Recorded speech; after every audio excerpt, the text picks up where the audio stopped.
Hello বন্ধুরা, আজকে আপনাদেরকে আমরা জানাবো মৌমাছি সম্পর্কে বিস্ময়কর কিছু তথ্য। তবে চলুন শুরু করা যাক। ছোট্ট পতঙ্গ ধরনের প্রাণী মৌমাছি। আকারে ছোট হলেও তাদের চালচলন আচার আচরণ উল্লেখ করার মতো। এই মৌমাছির পেট থেকে নিঃসৃত একটি অতি মূল্যবান তরল পদার্থ হচ্ছে মধু। গাছের ফুলের মধ্যে থাকে ভিটামিন বা খাদ্যপ্রাণ, যা মৌমাছির জারক রসের সাথে মিশে হয় মধু। মানবদেহে যত ভিটামিন দরকার তার ৭৫% আছে এই মধুতে।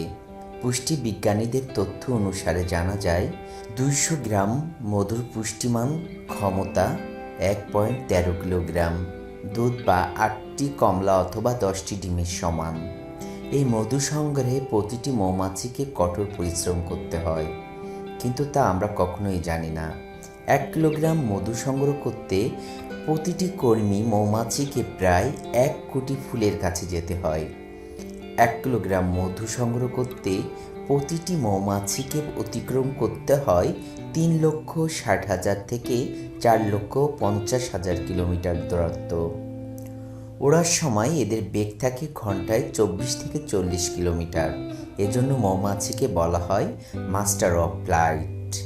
এরা দলবদ্ধভাবে মৌচাকে বসবাস করে। প্রতিটি মৌমাছি তাদের ভাবের আদান প্রদান করে থাকে। অস্ট্রেলিয়ান বিজ্ঞানী ক্যালভিন ফ্রিস এই সম্পর্কে গবেষণা করে দারুণ সব মজার তথ্য দেন। তিনি বিষয়টিকে ভালোভাবে দেখবার জন্য নিজেই একটি কৃত্রিম মৌচাক তৈরি করেন। কাঁচ দিয়ে ঘেরা সেই বানানো মৌচাকের ভেতরটা বাইরে থেকে দেখা যায়। তিনি বিষয়টি লক্ষ্য করেন এবং দেখতে পান যে মৌমাছিরা মধু আহরণ করে ফিরে এসে মৌচাকের উপর বিষয় অঙ্গভঙ্গি করতে থাকে। তিনি এই অঙ্গভঙ্গিকে মৌমাছির নাচ বলেছেন। ওই নাচের মধ্যে তিনি ২ রকমের ভঙ্গি দেখেছেন: ঘুরে ঘুরে বৃত্তাকার নাচ, আরেকটি হচ্ছে দেহ দুলিয়ে নাচ। প্রত্যেক প্রকার নাচের অর্থই তারা বোঝে এবং সেই অনুযায়ী সাড়া দেয়। নাচের ভাষা বোঝার পাশাপাশি মৌমাছিরা গন্ধ দিয়েও ভাবের আদান প্রদান করতে পারে। এক একটা মৌচাকের মৌমাছি এক এক রকম গন্ধ থাকে। বাইরে কোনো মৌচাকের মৌমাছি অন্য কোনো মৌচাকে আসলেই সেই চাকের মৌমাছিরা বুঝতে পারে বাইরের কেউ মৌচাকে প্রবেশ করেছে। বিজ্ঞানী ফ্রান্সের পরীক্ষা থেকে আরও জানা যায় মৌমাছিরা নাচের মাধ্যমে কত দূর থেকে এবং কতটুকু উচ্চতা থেকে মধু আনছে তা বুঝতে পারে।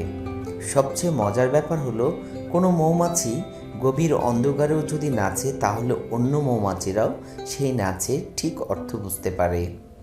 মৌমাছির মাথার উপর যে অ্যান্টেনা বা শিং থাকে সেটা কিন্তু আমাদের বর্তমান যুগের ব্যবস্থার মোবাইলের মতো কাজ করে।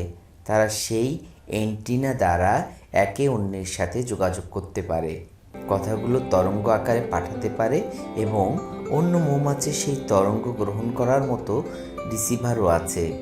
ফলে তারা মধু আনতে যেয়ে কোনো সমস্যার সম্মুখীন হলে বা বিপদে পড়লে কিংবা রাস্তা ভুলে গেলে এই অ্যান্টেনারের সাহায্যে অন্য মৌমাছির সঙ্গে যোগাযোগ করে।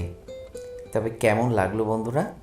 এ ধরনের ভিডিও পেতে অবশ্যই আমাদের চ্যানেলটি সাবস্ক্রাইব করবেন, আমাদের পাশে থাকবেন। তাহলে ভবিষ্যতে আরও এই ধরনের মধুর কিছু ভিডিও পাবেন ইনশাল্লাহ।